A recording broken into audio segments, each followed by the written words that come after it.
Madam Web is a superhero film based on the Marvel comic book character of the same name. Directed by S.J. Clarkson and starring Dakota Johnson in the title role, it continues Sony's complete lack of creativity in carving out their own superhero cinematic universe in another dull, forgettable origin story. In 2003 in New York City, Cassandra Webb works as a paramedic saving lives and driving patients to the hospital in an ambulance. One day, Cassie finds herself involved in an accident which causes her to develop psychic abilities that allow her to see into the future. With her new clairvoyant powers, Cassie learns that three young women, Julia Cornwall, Maddie Franklin, and Anya Corazon, are now being hunted by the dangerous Ezekiel Sims, and vows to protect them from him at all costs. While the quartet are on the run, Cassie soon realizes she must confront her own troubled past in order to ensure that the three women don't fall victim to Ezekiel's influence. It's pretty clear at this point that Sony have no clue what direction they are heading in with their superhero IPs. Not only is their shared timeline with Disney's Marvel Cinematic Universe a convoluted mess, but it also seems that they are unsure how to handle the characters inhabiting the very universe they created themselves. The public's reception of these films appears to reflect this, as next to no one can be bothered investing their time in something they have little interest in watching in the first place. Following suit from the failure of Morbius 2 years earlier, Madam Web attempts to introduce more characters into Sony's pitiful Spider-Man universe, but like last time, it is dead on arrival.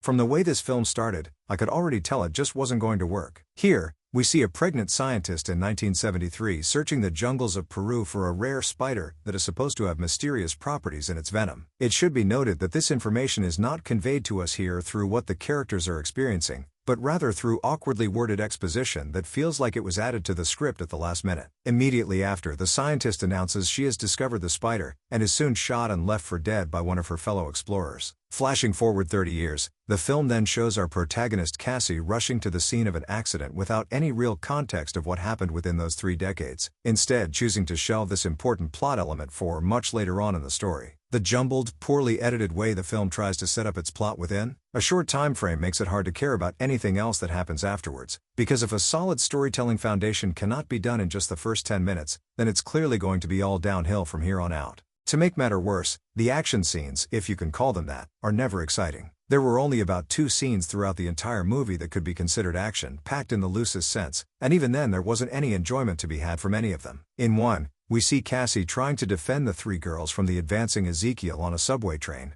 only for the scene to end almost as quickly as it started. I couldn't help but feel cheated after this sequence concluded, as it gave the impression it was going to be an intense demonstration of skills between hero and villain, but instead, the scene simply moves on to the next one as though we are supposed to forget about everything that just happened. Because of this, the film's general lack of excitement makes it quite boring to watch most of the time, especially considering some of the weak dialogue the characters are made to speak. Though not quite as bad as in Morbius, the film's visuals and editing definitely leave a lot to be desired. What is supposed to be the film's way of showing Cassie using her powers is seen through a series of quick-cut shots of something bad, taking place clumsily interspliced with repetitive seizure-inducing flashes. At first I didn't mind this creative technique, but as the movie continued on it really became irritating to watch each time Cassie showed her signature abilities. This is problematic since it is the backbone for her entire character's superhero gimmick, and when that starts to wear you down, you know your film is not working the way you had intended. What I would have done instead is focus on the very thing Cassie is looking into the future for an indeterminate amount of time before cutting back to the present, as the constant flashes are an unnecessary addition to this visual style. In the role of Cassie, Dakota Johnson looks like she's trying her best with the awful material she has to work with, even if it was probably all for nothing. It can't be easy making such a bland character seem somewhat likable, but Johnson puts on a brave face and powers through the mediocrity of the film's script. There's not a lot of depth to Cassie as a character, other than that she is socially awkward and has a caring nature. One thing I was relieved to see is that Cassie is not depicted as a man-hating girlboss, as has been the trend in many female-led films released in the past few years. For the most part, she appreciates all the male help she receives, especially from her co-worker Ben, which is one of the reasons her character is a bit more endearing to the audience.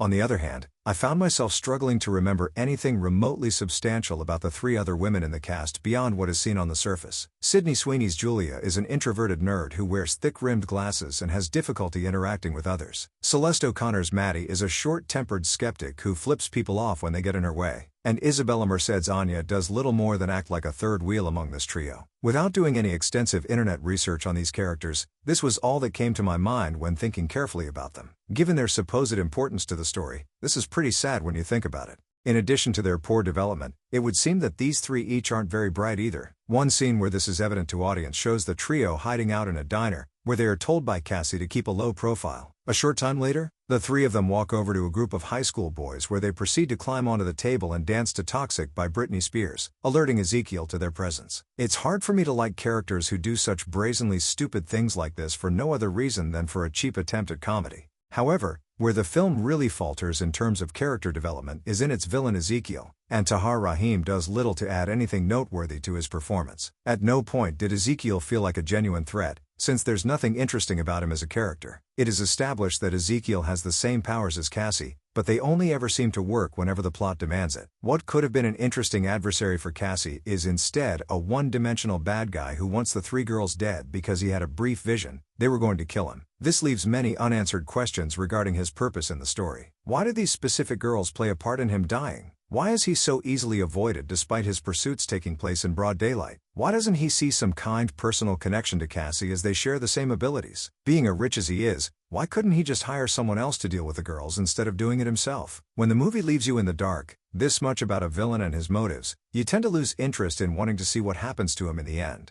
With such a poor track record so far, Sony doesn't seem to be learning any lessons regarding the state of their own Marvel Cinematic Universe. Like Morbius before it, Madam Web is simply a bad product. Not bad as in the cheesy fun kind, but rather a forgettably boring type of bad, which is debatably worse. Previously, I said that the poor reception of Morbius should serve as a wake-up call for the company. Although judging by the quality of this film, it would appear that Yearning has fallen on deaf ears. I wish plenty of good luck to all future additions to this cinematic universe, because they are definitely going to need it.